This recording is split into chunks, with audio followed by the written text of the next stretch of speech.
आया है पेशेंट को? सर 105। 105। अगर एक ऐसी सिचुएशन हो कि मरीज को 105 बुखार हो, आईसीयू सेटिंग हो, आप सारी चीज़ें कर रहे हो, अर्थात आप बुखार उतारने की दवाओं में पैरासीटामोल का इन्फ्यूजन दे रहे हो, मेफेमिक एसिड दे रहे हो, और भी जो दवाएं दे सकते हैं एंटीपायरेटिक दे रहे हो, और बुखार नहीं उतर रहा है, 3 आसान विकल्प। अगर हमने मरीज़ को कंबल उड़ाया है तो कंबल हटा देंगे और कंबल की जगह एक उसको चद्दर दे देंगे। पहला काम ऐसा क्यों करेंगे? जिससे कि शरीर की गर्मी बाहर निकल सके। दूसरा क्या काम करेंगे? हम फ़ैन चला देंगे। फ़ैन चलाने से भी बुखार मरीज़ का कम होगा। तीसरी चीज़ हम करेंगे कि ठंडे पानी की पट्टी लगाएंगे। कोई बता सकता है कि ठंडे पानी की पट्टी क्यों लगाएंगे? जी सर। उससे क्या होगा?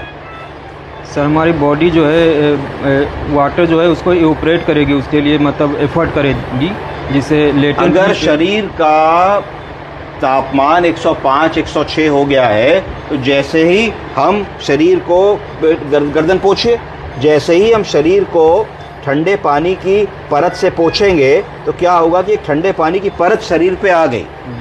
इतना तापमान है, शरीर जल रहा है, तो इस पानी को इवेपोरेट होना होगा। क्या होना होगा? भाप बननी होगी।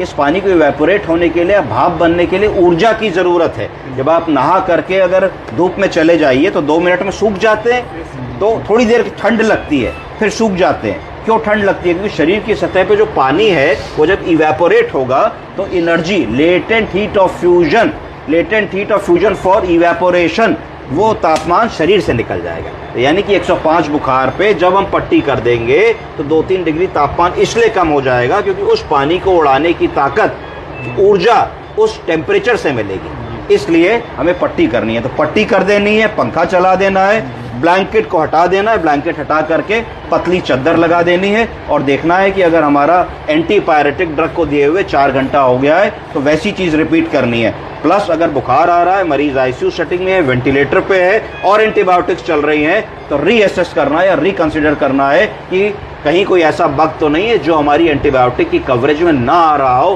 क्यों 4 दवा चलने के बाद भी उसको बुखार आ रहा है। ठीक है जी, थैंक यू।